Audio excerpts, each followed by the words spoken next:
a terrific Tuesday as we continue our chat on fetishes in the sexual environment. So, thanks so much, everyone. Thank you, everybody, for joining. I am so thrilled that you've taken time out of your busy schedules on this bright Tuesday morning. And what a fine Tuesday it's going to be. It is going to be a great day. Thank you, one, for joining us. I'm so thrilled to be part of your experience this morning. And I count it a privilege and an honor to be with you as we get a chance to talk about the issues that matter, talk about life and so on. Isn't it a wonder and a privilege to be here? Isn't it? It's so great that we live in a country where we have unlimited internet, where we pay a fee per month and you can go on the internet as often as you want to, buy what you want, shop on Amazon all you want. I just saw a story trending on Twitter where Amazon is making deliveries in the uh, northern part of Michigan. The northern part of Michigan is connected by a bridge. It's called Mackinac Island. And Amazon, the world's largest online retailer, is making deliveries on Mackinac Island using horse and carriage. And I'm trying to keep my lips zipped from from saying anything else because I want to say it's like we've come full circle. Because 100 years ago we were using horse and buggy to make deliveries, right? Right? And then we said, nah, that's not fast enough. Let's go develop something faster. So we developed the motor vehicle, right? And then 100 years later, we end up right back where we started using horse and buggy rides. Thank you. So I want to know, what do you all think about that? What do you think about that? I kid you not, it's on Twitter. Mackinac Island in Michigan. Amazon made deliveries using horse and buggy. Uh, what's the topic? Fetishes in the sexual environment. So I want to know what you all think. Raven Bishop, good morning, ma'am. What do you think about that, Raven? Tell me. Just say something, anything. Say anything about that. I am about as hilarious. Can you see what I'm saying? I am saying that 100 years ago, isn't it? It's very interesting. Am I the only person who finds this interesting? Certainly not. 100 years ago, we thought that horse and buggy were not what? Horse and carriage was not fast enough. The people who lived then. And so they developed the motor vehicles, right? So that they could move goods and services. 100 years later, we are right back where we started. I don't know. That's not evolution. That is not evolution.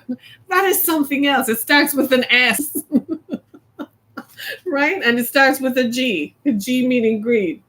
Yes, I'm a writer, right? Come to think of it, think about it. It's the craziest thing ever. If you were to, Google has me up as an author. I can't change it.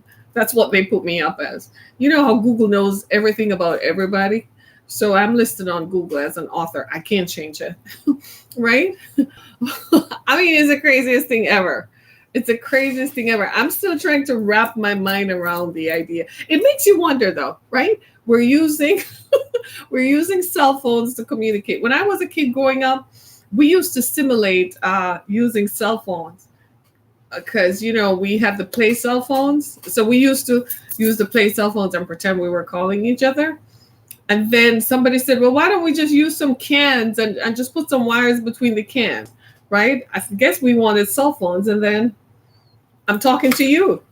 And then what we did was people kill me. The humor, it kills me here, right? I kid you not. And then what we used to do, we pretended we were talking to people. And now, so are we going to get rid of the cell phone? Like, we're going to think it's not fast enough to pick up the phone and say, hey, let me text someone and they can do whatever. If we're going to go back to horse and buggy days, I should have taken a picture and captioned it. I probably should. because that was just too hilarious. So anyway, today I want to talk about fetishes in the sexual environment, and it became an issue for me because you wish those days when there were no cell phones. I don't know. I think cell phones are convenient, but they have their hangups. YouTube has me under activism. I probably need to change that. Right? So, what do you suggest that I put up under YouTube? What do you suggest YouTube should have me under? Raven, what do you think would be a good caption? Because seriously, the strangest things happen. I mean, think about it. You know, when they first started with cars here in America, it was the Model T. Remember the Model T? Right? And they were like, no, it doesn't have enough space. It's not moving fast enough. Let's build them faster so they can run faster. They can go longer distances. I don't know. But your fetish is someone telling you a naughty story. You all have fetishes. Let's not start yet. Let's wait a little bit to find out what people's fetishes are. Because some people have some weird stuff going on. So how the story evolved was, maybe I shouldn't divulge everything, but I was in a space yesterday. And while I was sitting there, I overheard a conversation where people were talking about fetishes. And my eyes kind of grew outside of my head. Because, you know, you think of fetishes as, you know, the customary things like uh, people, you know, Raven, what do you think we should change YouTube's caption of me as under activism, shouldn't we? What do you suggest? I kid you not. I mean, I didn't know they had me under activism. I probably need to look into that. But so I was listening. I overheard this conversation yesterday about fetishes, and I must say, I was looking at the people having the conversation, and how eye-opening was that? And I was like, maybe I should talk to my audience about fetishes. What do you think? What are fetishes? What role does fetishes play in the sexual? A young stepmom advisor, right? Right? And I probably should talk to you guys about what role does fetishes play in the sexual environment. Because what I am finding is that people do what they want to do to whom they want to do it when they want to do it, right? Right. So if you have a fetish, what is the safest space for you to disclose that in and to whom? Because there are some people who might not be comfortable with your disclosing what your fetish is. You know that, right? So don't go throwing it out there as soon as you meet someone and you say, oh, my fetish is I like being touched in some place where most people don't consider it safe to be touched. I find that using the guide for good touch, bad touch is a great way to start the conversation, right? So remember when you were kids, we were all kids at one point, right? We weren't born this way. We were born, okay. So remember good touch, bad touch? Okay, well, start the conversation by asking, what's your good touch, bad touch areas? Where is a safe place to touch? Where is a good place? Where is a bad place? That is a guide around the conversation that eventually will drive you to what you really want to do, which is to explore whatever fetish you have. And people do have fetishes. Some people think that fetishes enhance the sexual experience. That's typically why they do it. They enhance their feeling of sexuality. If some people don't like getting to the point, if the point is penile penetration, then some people don't like getting to the point right away. Some people get to the point and that's it for them. It's the most glorious thing ever. Some people like a little bit of what we used to call foreplay. And part of foreplay was exploring their fetishes. I'm trying to say this with a straight face. I really am. So I thought I would look into what some of these fetishes are. And after a while, I had to stop because it seems like people are so liberated sexually. And the internet has become such a treasure trove of people who just seem to want to do whatever they want to do. I mean, it's the creakiest things ever. No, the common fetishes. What are some common fetishes? Common fetishes are some people like doing sucking toes. Okay, so make sure you keep your toes clean. Now, frankly, I know most people go to get a pedicure, but are those places even clean? Like, are they really sanitized? You probably are better off doing it yourself at home. At least you know that you have sanitized your bath or your whatever you use to do your toes, right? Because sometimes the places that you think are cool, they recycle them. They use the plastic stuff they put in the tub when you go to get your pedicure. Yours is not the only foot that's been in there. They have recycled it and they haven't properly sanitized because they're trying to save on and make money. The goal is to make money, not to order a lot of products, right? So do your own pedicure is probably the best thing to do. Some people like their fingers. For some people, it's touch. So good touch, bad touch is the guide. Some people like anal penetration. Some people don't. Some people don't like their anus to touch. People have phobias against that. Some people like to have oral sex. Some people don't. There's still people who don't. So again, good touch, bad touch. But when you talk about fetishes, fetishes are outside the realm of what is considered normal. Oral sex is considered a normal part of sexual stimulation or of sexual activity. Oral sex, touching, those are normal things. But fetishes, some people like having animals in the room. Draw the line. Whatever is your good touch, bad touch, stop. Some people like voyeurs. Some people like having other people watch them have sex. That's a fetish. They get off on that. They will set up elaborate cameras for other people to watch them and do it. There are even some men for whom watching another person have sex with their leading lady, or watching another person having sex with a woman they like or whom they're with, turns them on, and then they come and finish off. I kid you not, it happens. I've read some really queer tales. I've heard about them, right? Some people like that. It's a power play. Some people like role plays. Some people like to be dressed up as maids or the handyman or whatever is your quirky thing. But what about when people, as part of their own sexual stimulation, they like to use instruments? Like they like being prodded with a belt. Some people like being whipped because they've been a bad boy or a bad girl. I'm trying to say this with a straight face. Is anyone out there? Uh, you like the sound of your ears being nibbled on. Some people like to hear gurgling sounds. Some people like to simulate being underwater. I kid you not. Some people like to simulate being amongst sheep and the fleas that come from sheep. People do weird things. Some people like to think that they can do it out there in the wilds with the animals watching. People are weird. Go look up some creaky, crazy things. Don't explore them. And yet again, some people like to have sex in a public space.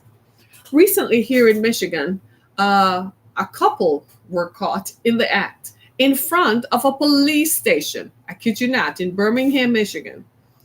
The cop was on patrol right outside the police station, and the car was fogged up. So naturally, they went to investigate and found the couple entwined. For some people, that's a fetish. They get off on being caught. Some people like to, they like to have sex with other people and their partners getting caught. Some people like that. You've heard of the swinger set, the people who they go to a dinner and they exchange house keys, and boom, whichever house key you pick up, that's what you get landed on tonight. So sucks to be you. Or great, you got the hot one. Or great, you didn't get the hot one. I kid you not. Some people just like to dress up. There are men who get off on dressing like a woman and being pursued by another woman. It thrills them no end that you find them attractive, that I could done in a badge. Um, my main fetish is girl watching with lustful thoughts. It's a girl watching with lustful thoughts. So some people enjoy other people watching them and pursuing them. And that, my loves, is what constitutes what I call your fetish. What do you do about it? Well, what role do fetishes play in the sexual environment? Well, here's the thing. This is my thing. If it is safe, it does not violate you, it does not violate others. If it is something that both deem and consent to, it's important to have the consent of the other person. It is very important to have the consent of the other person. Again, it is important to have consent. So if they are consenting parties, no children involved, no abuse of animals involved. Why are you having animals in your bedroom? But that's another story for another day, right? Then perhaps it's something to explore if you are comfortable with it. But I'm not an advocate, or am I going to tell you by any stretch of the imagination that you should go out there and explore yourself, much to the detriment of yourself and others, or to the environment, or to people who are vulnerable. Do you see where I'm coming from? So you have to be careful where your fetish takes you. There are some things that perhaps not every suggestion that comes to your mind is something you should explore. There are some things that are just not made for human exploration. There are some things that done in a controlled setting, a bedroom or a living room is a controlled setting where you are in control of that environment. There's nothing wrong with both of you playing out some fantasy you have, like, you pretend to be pulled over by a police officer, or you pretend you're in a five-star hotel and your mate is the maid, or your mate is the bus boy or the waiter who comes to do. Nothing wrong with pretending that, or pretending that he's the boss and you are the assistant and you've come to serve him or whatever. Nothing wrong with that. Why can those just be normal? The role that those play is that they change up the sexual experience and gives you something interesting and exciting to look forward to.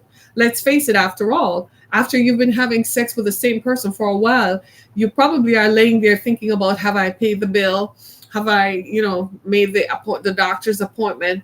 The guy, the electrician is supposed to come tomorrow. The plumber is supposed to come tomorrow. So you want to change it up just a bit so it doesn't become same old, same old. What gets to most of us is this idea that sex somehow will end up being bored. That's what people are running away from. They imagine that it is going to be so boring that I am going to change up partners because I don't want to find myself being bored out of your wits, because there's just so much. Part of the problem is that we live in an overstimulated society where women's bodies are so overtly sexualized and objectified that it takes much more to stimulate the mind. Because now it's like you see subliminal images all day of soft porn that after a while you just expect it. I mean, it's normal. Your 2-month-old child is on your breast watching you, but he sees somebody who looks like mommy in some underwear up there. It's normal. So we have done so much to overtly stimulate and sexualize people that we now don't know what's going on, right? So is this healthy? The question you have to ask yourself, are you comfortable with it? What if your mate comes to you and he has a fetish? What do you do? Well, are you comfortable with it? Raven, what do you think? What if your mate comes to you and says something to you? You're surprised how many girls that return the gaze back at me and flirt. Well, it depends on where you are, and it depends on what they're thinking too. People nowadays find themselves, like I say, people nowadays are finding themselves open to exploration. Is that what they call the term now, where they're exploring their sexuality? And I'm like, no, you're not really exploring it. You always thought so. You're just using that as a way to get there. Right? As an excuse to get there. But in terms of today, I think the veil has lifted just a little bit. And we're seeing a little bit too much into people's bedrooms and into people's minds and psyches, more than we probably are comfortable seeing and comfortable feeling. But nonetheless, what it does point to is that if you want to stay together, then perhaps you want to find out what else about this that stimulates it. Now, what happens in the bedroom stays in the bedroom. That's really where it should be. what happens is that we tend to take what happens in the bedroom into the living room, the dining room, the kitchen, the car, the boardroom, and everywhere else until it becomes a problem. And people end up getting divorced and it becomes part of a divorce proceeding. Some people like to be filmed while they're making love. And then they share that video. And then when that video is shared and people's feelings become hurt, and then they are getting divorced, right? And now that videotape becomes evidence. So the people in the courthouse see this videotape. You have to be careful with stuff like that, right? Some people can't even come to court and say why they're getting divorced, that they brought someone else in. You got to be real careful with that. Some people have a fetish. They might like their neighbor next door. What if we invite Johnny into this? Somebody wants to have sex with Johnny, so they think this up, right? They invite Johnny into, but then Johnny says, I want my wife involved or my partner involved. Then you bring the partner in, and then it becomes something more. Again, where is your comfort level? What do you feel most comfortable in not divulging? There are some things that you probably should never explore at all, because once you open the door, understand you've opened the door for all that to come in, and whatever comes in is going to leave a residue and it's going to stay. And before you know it, you're going to have an issue, right?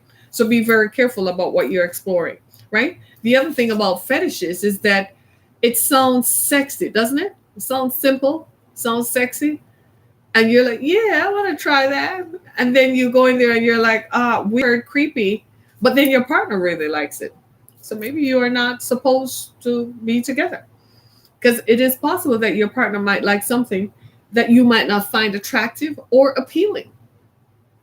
What do you do? Well, if it's not for you, it's not for you. There are some things that people want to introduce that you may not be comfortable with. There was a show on Netflix. I hope they're taking it off. Gerald's Game. I hated that thing. It never came to a conclusion. In this stupid scene, in this stupid show, the fetish this man had was that he wanted to make his mate powerless. He wanted to isolate her and make her so powerless from the environment that she's used to. They went to a place in the woods where they had a house, and the nearest neighbor was like half a mile away. And when she was walking in, she saw a dog, a stray dog or something. And she decided to play with the dog. She thought it was just a dog. So she went to the refrigerator and got some meat to give the dog. Turns out it was some really nice steaks, right? She gave to the dog. Well, his whole thing was they're in the wood, they're in a place where they're safe. There is no one around. They're in a safe, controlled setting. He left the front door open because that was his thing. He wanted to be at one with nature. This stupid show was called Gerald's Game on Netflix. I hated it, right? I never finished watching it because I couldn't go any further. Well, his thing was to introduce this power play into the sexual activity. And what he did was he tied her up. Anybody likes being tied up? That's a fetish. You know, that he put on handcuffs, shackled her to the bed. She wasn't comfortable, so she kept saying, no, I'm not comfortable with this. Well, he shackled the other arm. And she said, no, I'm not comfortable. Then he tied one leg, and the more she said no was the more aroused he became. Apparently he had taken a Viagra or something, right? So he tried to have sex with her, and during the sexual activity, he had a heart attack. I kid you not. I kid you not. I kid you not. I kid you not. Well, she's still tied, and he's had a heart attack, and apparently the heart attack killed him, and she couldn't do anything because she's shackled to the bed and she's tied up. If she's screaming, but no one can hear her because what? Because everybody is far away. So remember the dog whom she gave the meat to? The front door was left open. The dog wandered in and started licking his foot. At that point, I turned the TV off because I couldn't go any further. Because I thought the dog was going to eat her while she was still alive. I could not do that. Do you see what I'm saying? So sometimes that's a case of his fetish went too far because he overpowered his partner's own reasoning. You know, sometimes based on who you are and what your occupation is. For your other partner, for your partner, it's almost as if they want to reduce you to nothing. Sometimes they can't have you any other way but to see you without your power. So they'll tell you don't come in the bedroom dressed up. They'll tell you just come in the bedroom without your clothes to make dehumanize you as much as possible. And then they want to tie you up. And they say, oh, well, it's just soft handcuffs. Some people use, I kid you not, these things happen, right? Some people use feather. They think a feather will stimulate you and make you turned on and arouse you more than their hands or their body will. I think we need to start thinking about sex in our minds. Maybe that will get us stimulated. Maybe that will get us to that point. What do you guys think? Right? Right? Too much of this weird stuff, when it starts going extraneous like that and it starts getting out of hand, is when perhaps it has stretched beyond the realm of what it should be. And make no mistake about it, human sexuality is interesting. And as we grow, we tend to explore more, right? And people sometimes are comfortable with it and some are not. You got to find out where your comfort level is. I think we need to know each other and know ourselves and know what we don't like. Sometimes people want to have group sex, like you're still in college on in a dorm room or something, right? And they think it's fun, right? That's what these swingers parties were. People still do them. Make no mistake about it. People are still doing what they want to do. A lot of people who come before you and act like, I'm so holy, I don't even talk, and I'm such an upstanding member of the community. They're the ones having the wildest sex you can ever imagine, right? They dress up like a girl. They walk dressed up in looking like Cinderella and Snow White. Yes, people do that. They come in dressed up like Frozen. Yes, they do. Another thing that is getting popular? Virtual sex. Yes, where somebody is masturbating on the other end of the camera while someone else is watching. And you're like, that's old. That's probably what you've been doing since you were a teenager. You've been FaceTiming people, huh? People, adults are now doing that. Virtual sex. Where at least I won't ever get a disease because I didn't touch anybody. Because people do weird things. One of the dangers now is that people are having multiple partners and people are having unprotected sex with multiple people. Like I said, I overheard a conversation yesterday in a space that I was in where something like this happened. And the people involved in the healthcare situation were alarmed that they hadn't notified their partner. Right? People, be careful, right? Be very, very careful. Things are transmittable and people don't get checkups until they go to the doctor or they find themselves in the emergency room because something is not feeling right or doing right. And then they go and find out that they've been having sex with other people without condoms. People have fetishes even with condoms, like they have like flavored condoms. People have fetishes with wearing flavored bikinis. That was a big thing back in the 2000s.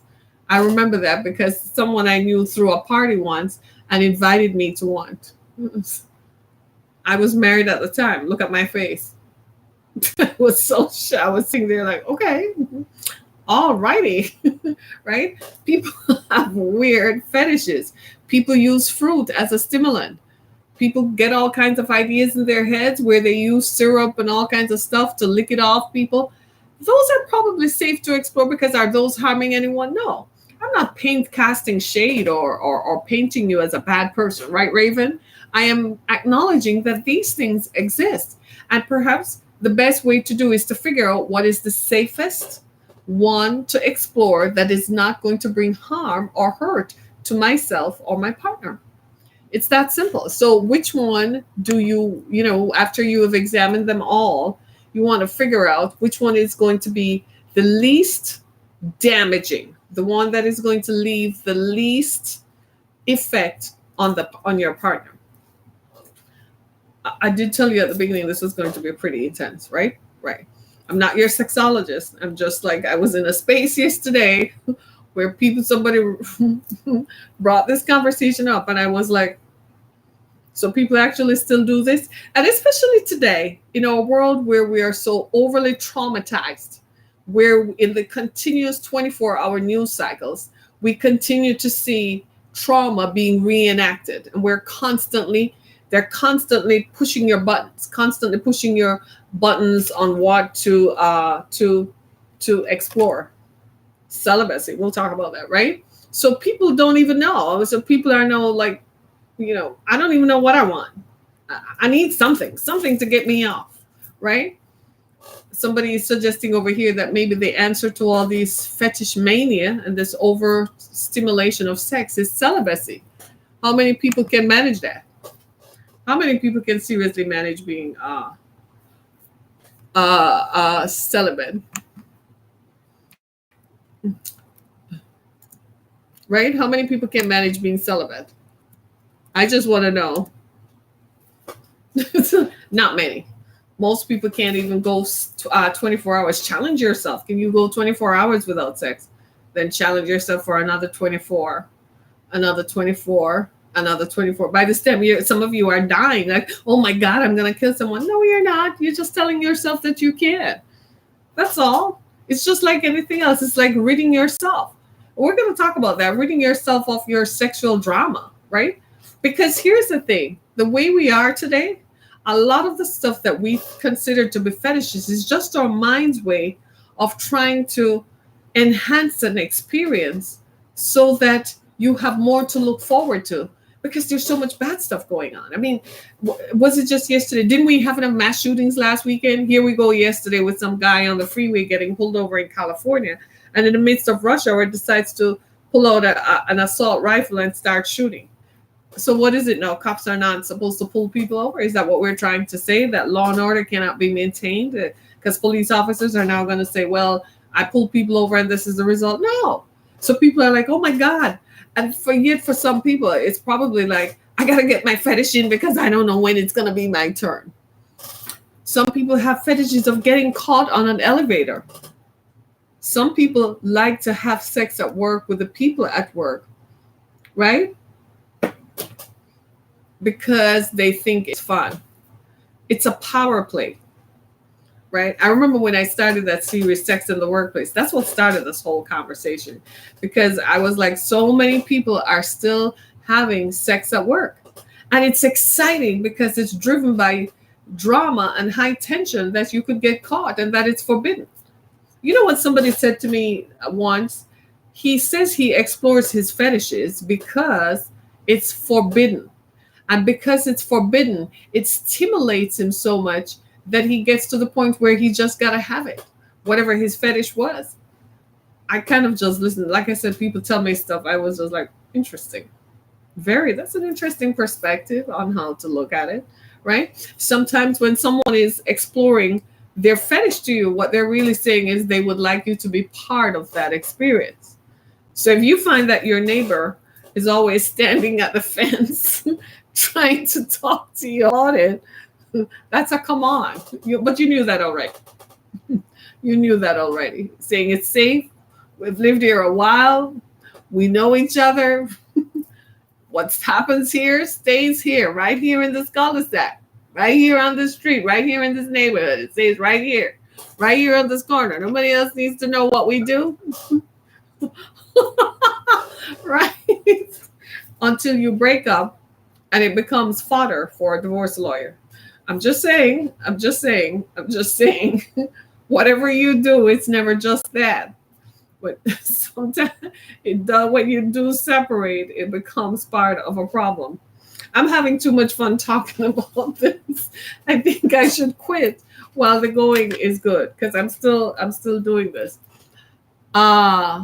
You sweet thing, right? Some people also have a fetish about watching their partner flirt with someone else in public. I'm glad you brought that up. They're sitting back and watching it turns them on when someone else, some random member of the public, finds their partner sexually attractive or appealing. And they're watching the whole play as long as it doesn't get too far. And they're watching you, go to a bar or something and initiate a conversation with a total stranger. And then just at the point where the stranger is about to invite you up to the bedroom or something is when the game ends.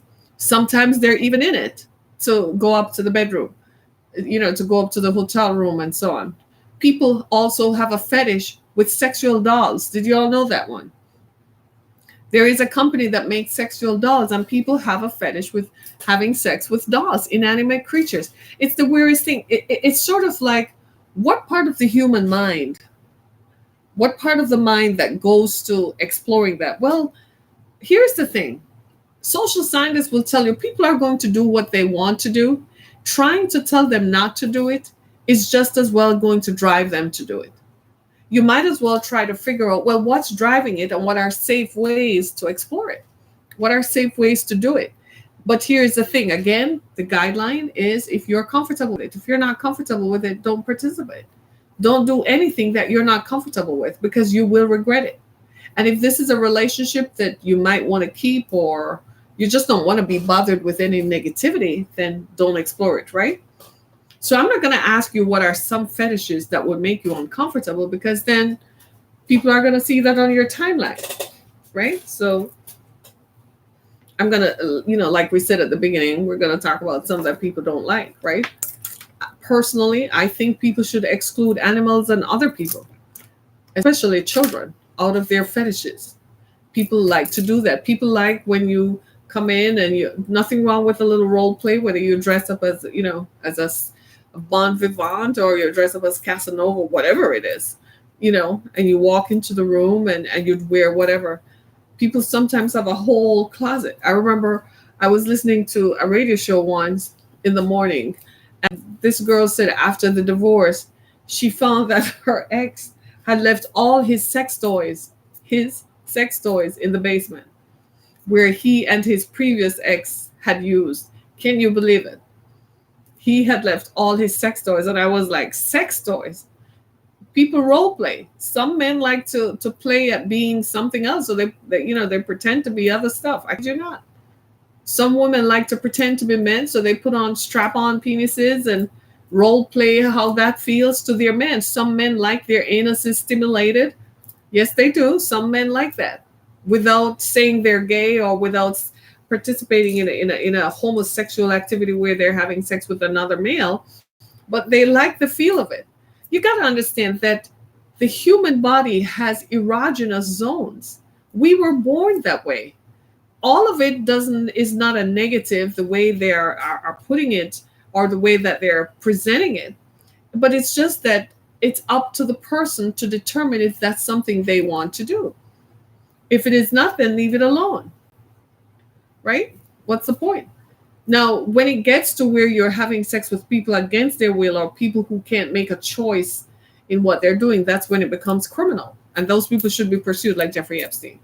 Right? Well, he's dead now, so the other people with him who participated with that, right? So we want to. So now that you know, and know that fetishes do have a role because it's part of some people's sexual experience. Some people can't have sex without the influence of alcohol. They have to be drinking. Some people can't have sex without using substances. Some people can't have sex without having their cigarette or their weed or whatever they smoke. People do have their finicky stuff. It's very rare that you find some guy take his tighty whitey off and just feels like this is all there is. Right?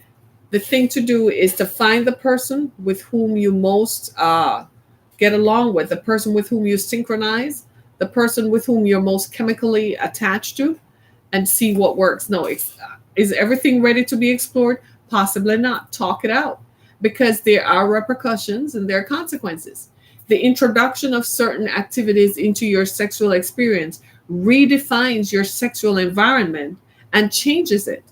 Now, is that going to help you? Perhaps not, right? I remember once one experience I had with my ex, I might have told you about, that we lived in a community where everybody seemed to have been a swinger and we didn't know. It looks like everybody was swinging from one tree to the other or whatever.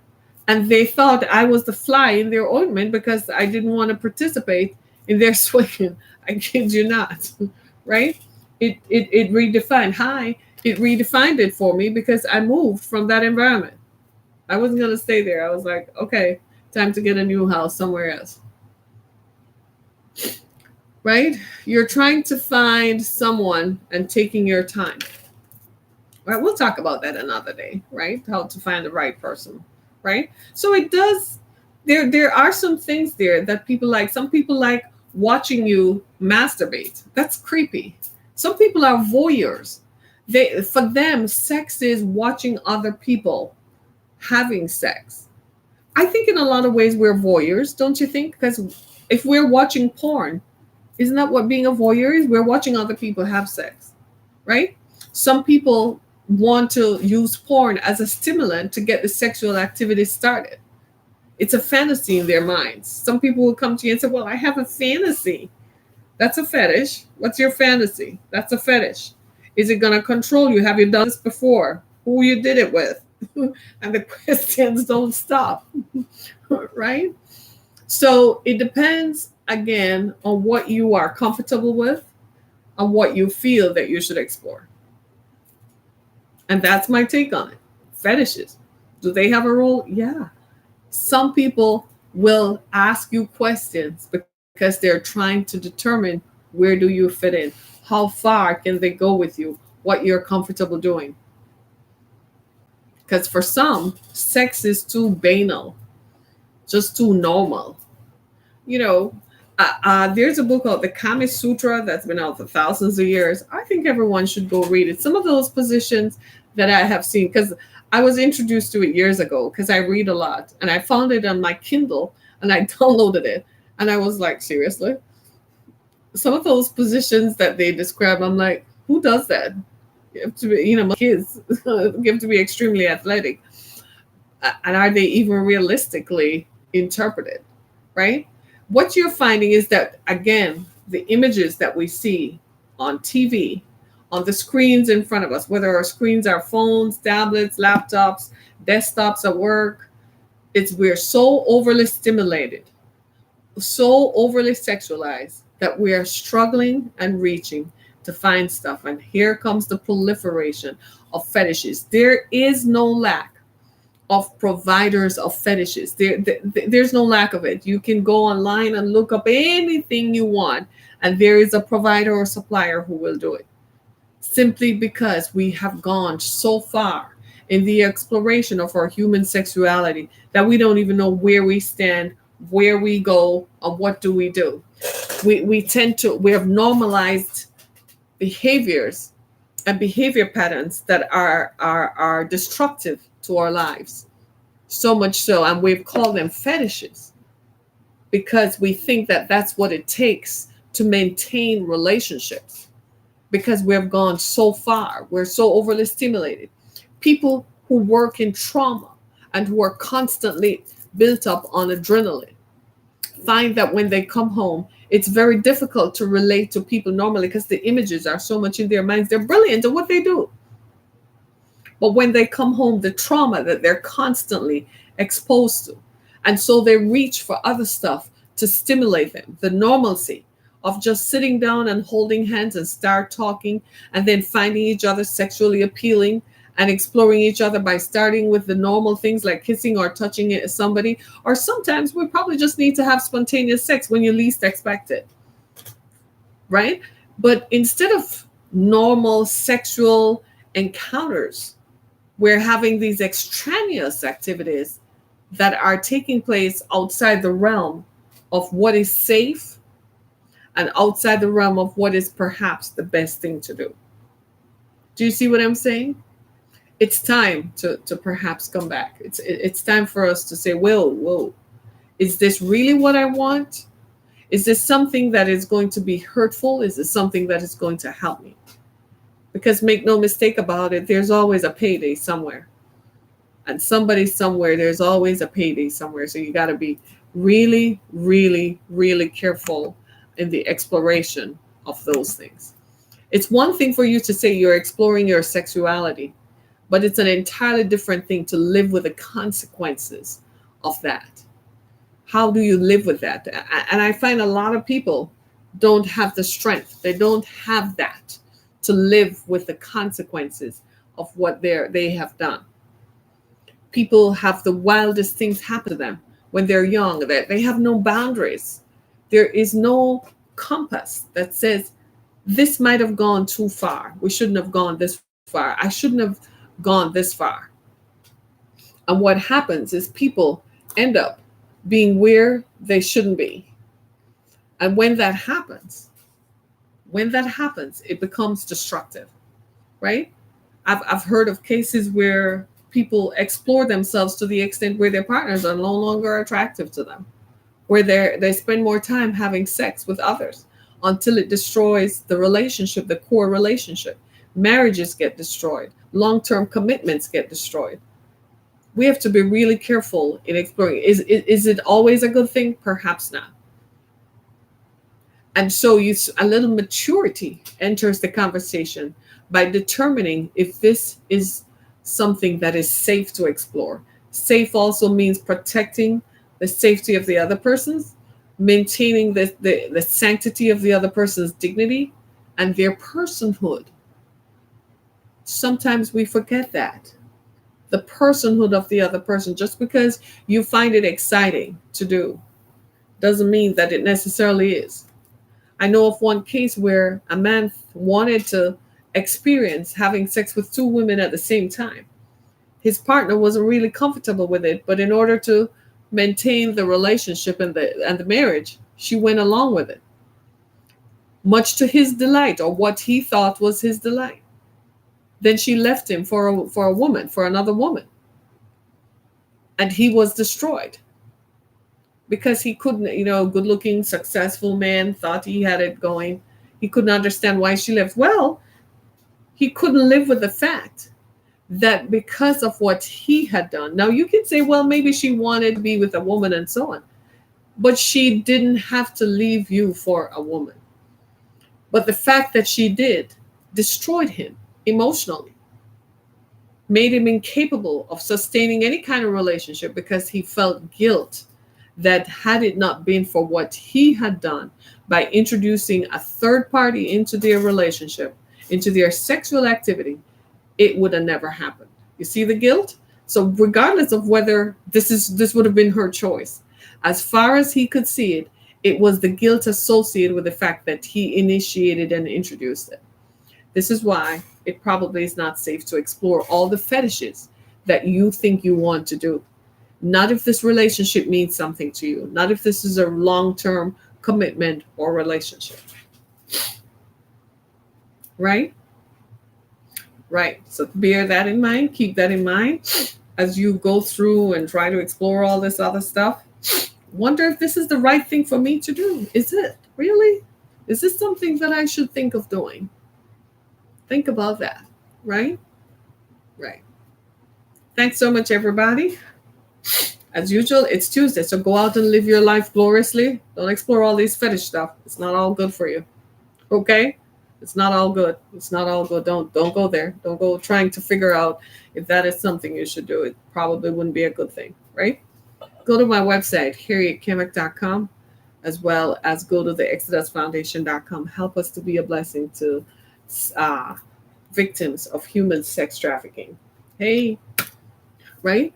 Be a blessing to someone else. Think about that. Be a blessing to yourself, right? It's not everything that happens. It's not every thought that comes to your mind is a good thought. It's not everything that happens. I don't know who this is for. Somebody probably needed to hear this today. It's not everything that is a good. God bless you too. It's not everything that you should explore and do. And sometimes just because your partner wants it, guide them along the path to experiencing and explore and figuring out, why does this particular activity appeal to you? One of the things to do is to delve deep into it. Why does this appeal to you? Because if it is not you, they're going to do it with someone else, much to their destruction. And whilst you're not their therapist, it probably is going to give you a guide to whether this is going to be a long-term situation. And when you walk away from it, you want to be sure that maybe I didn't do what he wanted, so that's why he left me. No, he left you because he had something in him or her that nothing you do could have ever satisfied. And you want to be careful of that, right? So it's not a good idea. Just because it happens does not mean that it's a good idea to explore, right? Just because someone suggested. They suggest go laying down in a field somewhere on grass. Well, the grass might stick you, and there could be animals out there, snakes and rattlesnakes and all kinds of stuff. I don't know about you. Scared of that stuff, right? That thing terrifies me, right? So be careful of that, right? Right. Right, people? Right. All righty. So let me know, right? Be a blessing to others. Have a good day, everybody. It's Tuesday. Go out and live gloriously, right? Eat well, be well, and more importantly, be loved. All right. Be a blessing to someone today. Thanks so much, everybody. Be blessed. That is the sweetest thing. Thanks, everybody. Nice seeing you, Raven. See you tomorrow, right? Nice seeing you here. Oh, you guys were actually saying something over here. Oh wow, good morning. Uh-huh. Oh, uh-oh. Ain't no way in hell. Hold on, Dr. Simpson. Wait. Dr. Simpson, wait over here. Dr. Simpson, what were you over here saying? Ain't no way in hell. Because sometimes I can't see the comments because Facebook does not load the comments.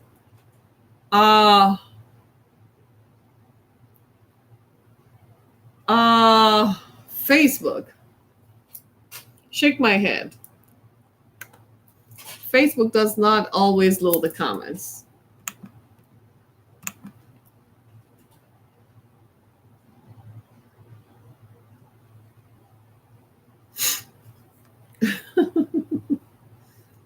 I kid you not. I kid you not. Facebook does not always load the comments, so I can't see them. Anyway.